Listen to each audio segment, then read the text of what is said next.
So how was your day today? Same old, charts galore. Wow. Yeah, had a pretty busy day myself today. I'm glad to get this day over, get these dishes knocked out, and think I'm heading for the hills. Really? I think I'm gonna stay up a little bit and watch TV. Why are you staring at me like that? Well, thought just came across my mind. Long days, long busy days, the both of us. Got these dishes and finished these dishes up, but a question came across my mind when we was doing it. The question is, does our marriage look like our parents' marriage?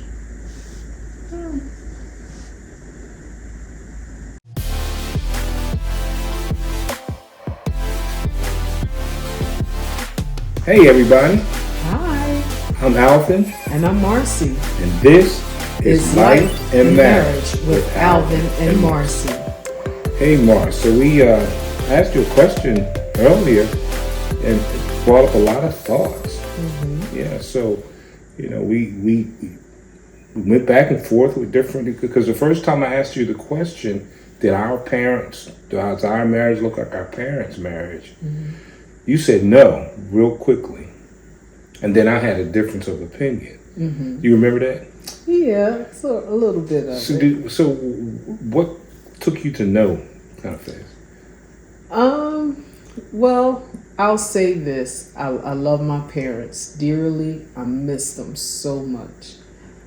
In our household growing up, my dad was Disciplinary. the disciplinarian. And at times there were some issues, like say if we asked my mom could we go to the mall or something like that, and if my dad came home while we were on our way out, he would ask us where we were going, and then he was like, oh no, you're not going. And we're like, well, mom said that we could go. No, you're not going.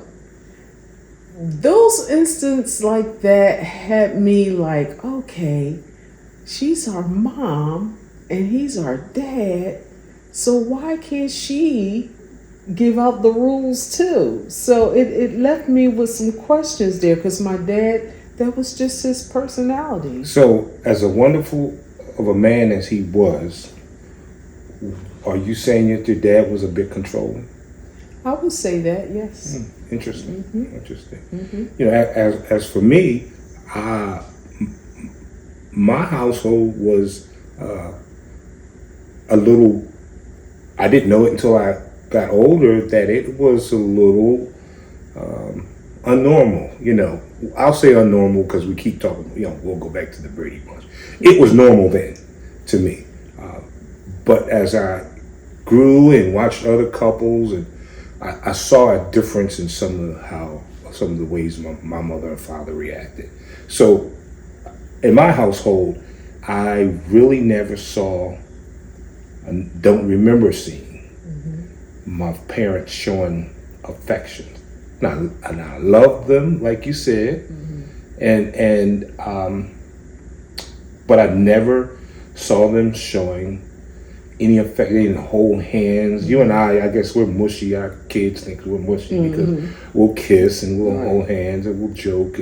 But that I didn't see. And see, on the other hand, I saw that often in my household. I seen my dad and mom kiss, hold hands, or dancing to Motown, showed me how to bop and do the strand and all that kind of stuff. So I witnessed that in my household. Yeah, I did. I learned that from a cousin of mine, and how he treated his wife. They were always honey baby, and they liked to party, but when he partied, she partied. Okay. They were always together. They were always having fun. I've seen them have their disagreements, but they were always, emotional cause. I was sure that they loved each other. In my household, I be honest, I wasn't quite sure if they loved each other. Wow. Yeah. So how do you think that affected you in your marriage and the lack of seeing affection in the household? Um, as I said, I saw it when I got older with other couples, and it seemed so natural and inviting. And so I made a decision, back then when God led me to you, I was going to be, and I was, when I prayed, my whole prayer was about the type of woman that He wanted me to have, and He knew what I wanted, and so I was eager to be in touch like that. I was eager to, and to be honest with you, in my dating days, I've come across, the complete opposite. Wow. They didn't, they didn't want to hold hands, and they, some of them wanted to be tougher than I was, but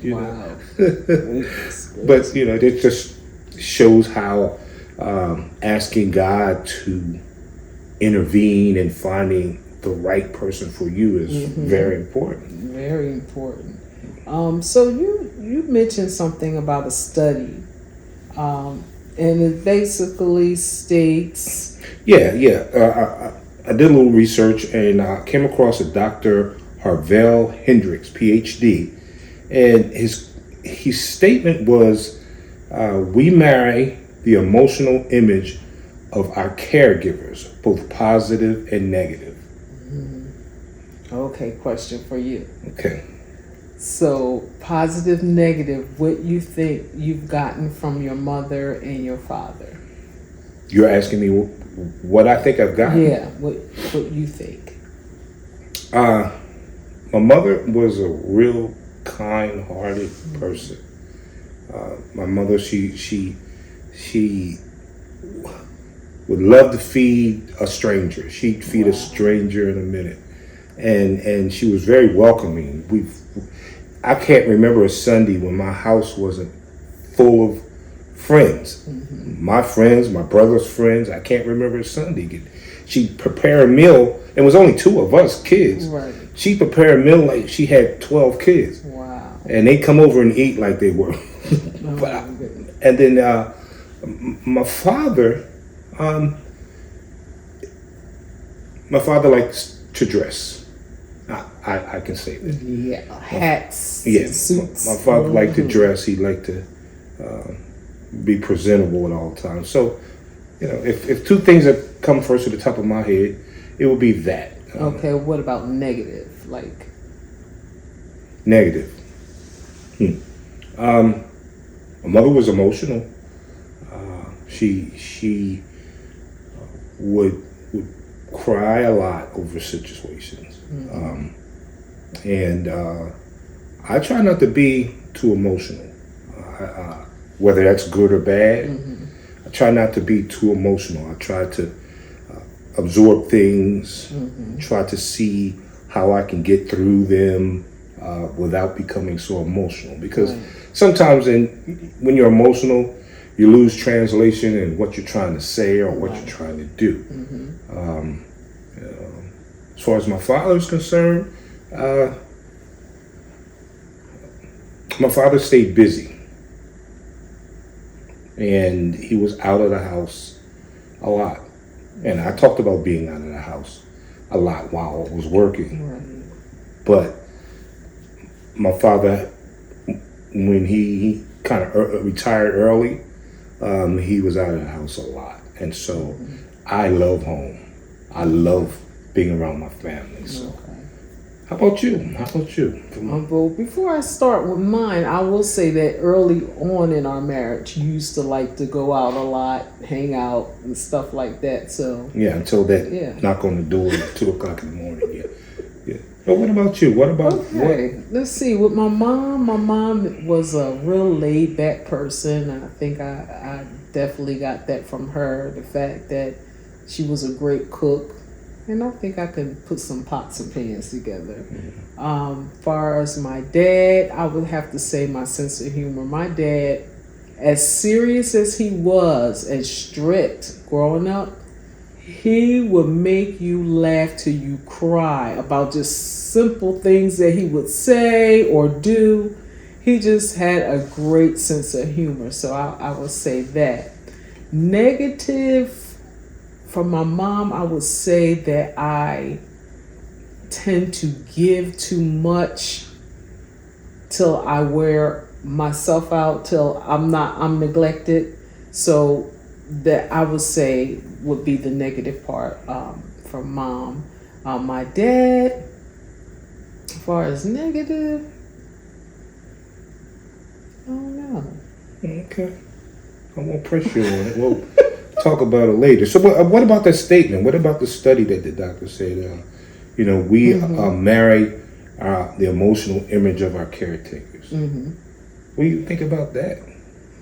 Okay, I will say this. Well, maybe it's not negative about my dad, but my dad was emotional. My dad was emotional, Okay. and he will cry at the drop of a hat, and I'm emotional. Okay. So I would say that. But yeah, I believe we do marry some image of, our parents in a way. Okay. Yeah. So here's a question. Was there anything about me that attracted you that reminded you of your father? I would definitely have to say that protection thing. My dad did not play when it came to his girls. I can remember 2 stories in my lifetime where he was getting ready to tear somebody up over me. I'm the firstborn, I'm the oldest. And he was walking me from a store, and I had a bag of potato chips in my hand. And some teenager came up and snatched the bag out of my hand. Well, my dad let my hand go, and there he went after the guy. And all I could say is that it's a wonder he didn't get locked up, but I got my potato chips back. Got your potato chips Yeah, back. my dad was a real protector of his family. Okay. And I could see that in you, the way that you protect our 3 daughters and your family. You don't play when it comes to your So family. you saw that in me early? I mean, I did, once we got a chance to talk and go out, I knew that you loved your family, and anything they asked you to do, you were there. If anything got out of hand, you were the one that was in there making sure that everybody settled down. Look, we need to work through this. I seen that in you in our early times of dating. okay. Okay. Yeah, and I get that. Yeah. If I ask you the same question, or if you ask me the same question, I would say one, your mother, she enjoyed laughing, and when we start dating and you begin to laugh, I and saw your mother, she liked to laugh, and then like you said a little earlier, your mom could cook, and so that, of course, drew me to. Attracted me, but then again, it was your spirit.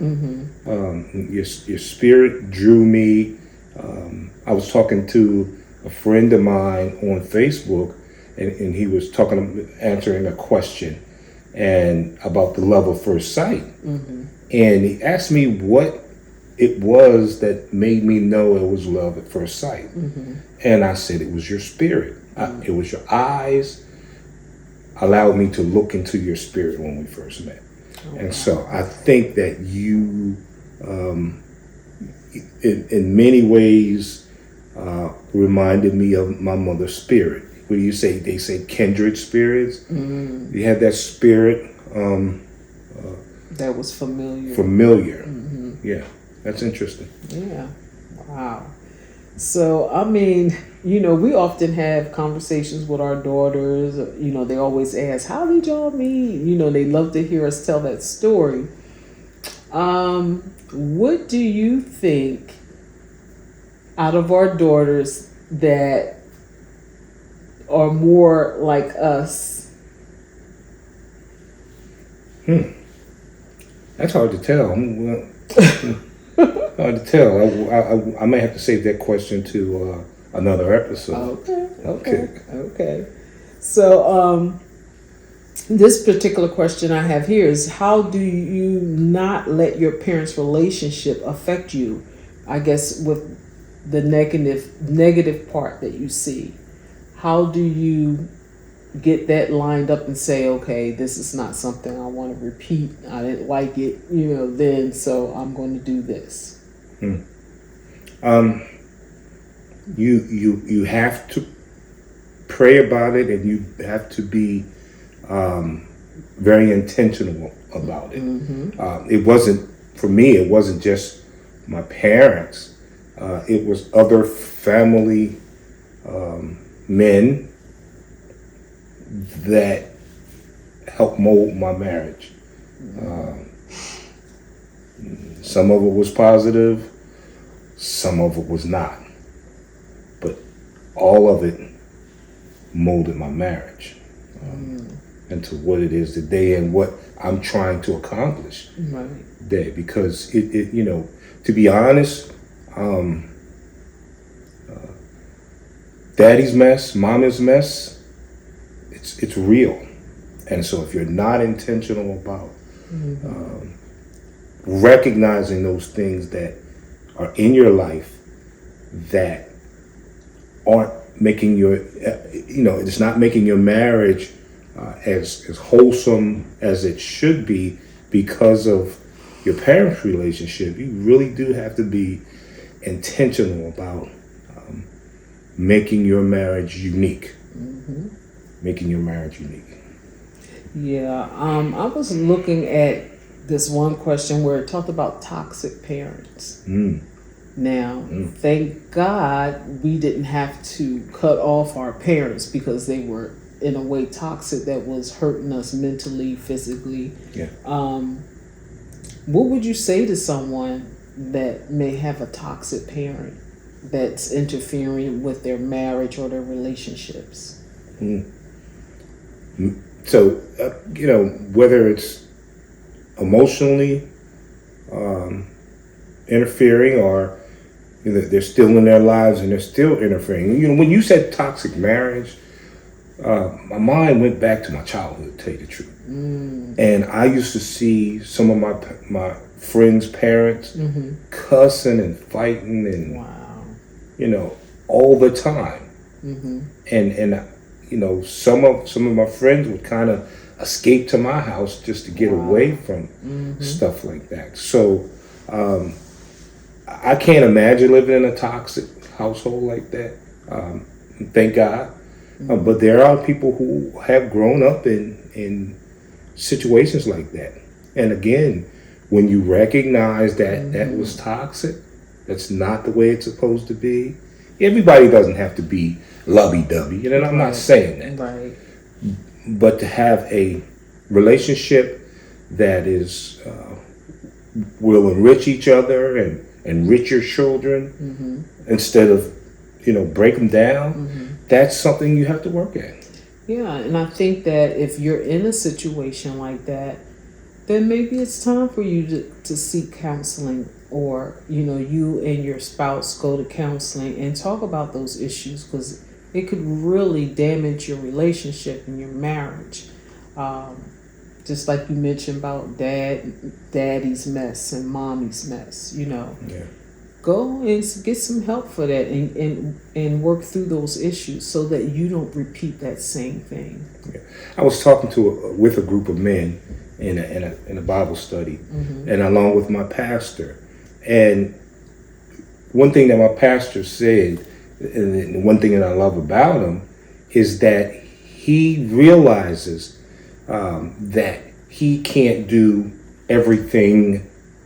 He can't be everything for everybody. And so when he built the church, began building the church, he asked God to send him the best. And so with that being said, God has sent him people who are counselors. The marriage counselors, grief counselors, financial counselors, all that. So a lot of, we put a lot on our pastors, put a lot of pressure on our pastors. And when we talk about counseling, yes, prayer changes things. But God put people in place also to deal with our minds. Absolutely.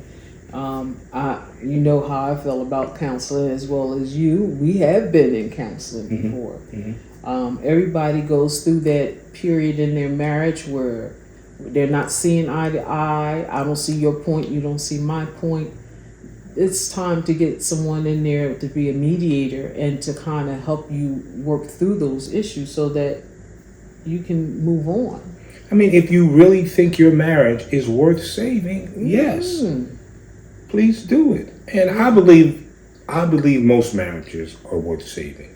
Again, if they're toxic, then again, if counseling doesn't work through there, then maybe it's time to look in other directions.